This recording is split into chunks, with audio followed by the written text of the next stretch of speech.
Hello, this is a really interesting video that I'm going to be doing today. I didn't think I'd be looking at Phobie packs again unless they changed the rates. The rates have changed, but not for anyone else, just for a specific type of person. What I mean by that is I officially have every single common Phobie in this game. There's 37 of them, so that's a pretty huge accomplishment. And I'm really happy about that. It's mainly because we get that compensation from the developers, and it's a lot of stuff. I think last time I think it was about 80. I think it's about like $80 worth of beans or something like that. I don't remember the exact ratio, but yeah, we get a lot of stuff, and that's why I reached this milestone so quickly. Um. Anyway, so now that I have every single common phobia in the game, the rates have changed because now if I get a common phobia or if I roll that chance, I will instead get just normal upgrade cards, which sucks. It's definitely a lot better to get a new phobia. So um, the main reason I'm doing this video today is because I wanted to see if terrifying packs were going to be taken over. Um, I already know the answer, right?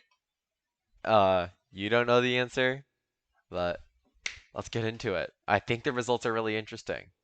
I mean, you'll be able to see it in like 20 seconds if you just like actually like read the table that I made. Um, so yeah. So first let's talk about what changed. Like I said before, um, what did I say before? Oh, right. If you get if you roll a common phobia now, it will instead be turned into upgrade cards. This doesn't work for everything, though it kind of does. If you get an uncommon and you have all the uncommons, then it'll turn it into a common. So for example, if I get all the uncommons now, basically now if I roll a common or an uncommon, then I'm just fucked. Because I get upgrade cards. But if I roll, let's say, an ultra rare and I somehow have every single ultra rare, then I'm gonna get the rares. Um, it's so because of that, basically, um, most of the time that you get a new phobia from a terrifying pack, you just won't, right? Because most of that is belonging to common. So that's why I made this video because I thought it would be interesting. If you can look at this table, the main statistic is the percentage per bean. So basically, the percentage to get a phobia in every single pack for each bean. As you can see right here, terrifying packs win by a long shot. Now, the reason it says roughly there is because I cut it down to 4 decimal places. For the horrific, the reason it's 3 decimal places is because it was 0.0040 and then some other stuff. It wasn't like 5 or higher, so I just didn't round it up. Um, but yeah, you can see that Terrifying Pack wins by a pretty large margin. And this is including the new changes. So even when you only get like a 33.6% chance after the 33% chance that you get normally for a Terrifying Pack, Terrifying Packs are still the best. And as you can see right here, we have the percentage per pack and the percentage per card. As you can see, horrific packs are like just terrible. I'm not going to be talking about fear because, like I've said before, they're not a good source of packs aren't a good source of fear, and also, nothing really changed in that department. Dreadful still gives the most amount of fear. It still gives them the most amount of upgrade cards, usually. Um, but yeah, the other stuff is really just flavor. Just to give you a perspective.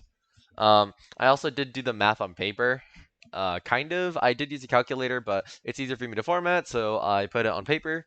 Um, I mean, there's not much for me to say here. If you want to fact check it, if you want to look at a few extra statistics, like for example, here I put the chances for you to not get a card. I mean, to not get a phobia from each card.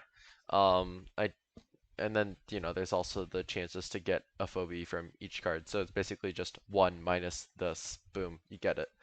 Um, so yeah, turns out Terrifying packs are still the best. I know it's kind of a short video, but I thought I should put it out there because I was thinking like, oh yeah, terrifying packs are gonna get dethroned. So are dreadful packs gonna be the best now? Nah.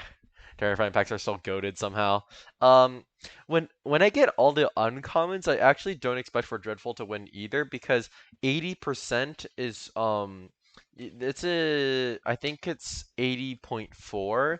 It's 40.2 on both, I think, for both common and uncommon, which is roughly the same amount as the terrifying packs back here. It's kind of the same, not exactly on the dot. I think this is like 92 actually, so it's kind of different. But you get the idea. I feel like terrifying packs will still be the best then, but if we keep going, then yeah, obviously it's gonna be dreadful.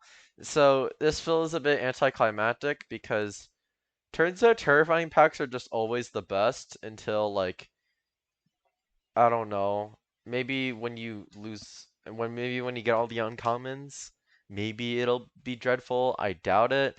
When when you get all the rares, it's probably gonna be dreadful, right? Let's be realistic here.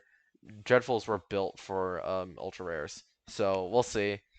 But yeah, I will be posting a pack opening video after this because, you know, we get free shit every month, and I'm going to make a video on that because it's easy to make videos on it. It's really fucking easy. And also, I don't do it very often, so I'm okay with just like putting out that free content. It's funny. Anyway, hope you guys have a nice day. I haven't played Valorant in a while, actually, which is very interesting. Um, wait, is the screen black the entire time? Please don't tell me it was black the entire time. That would be so annoying.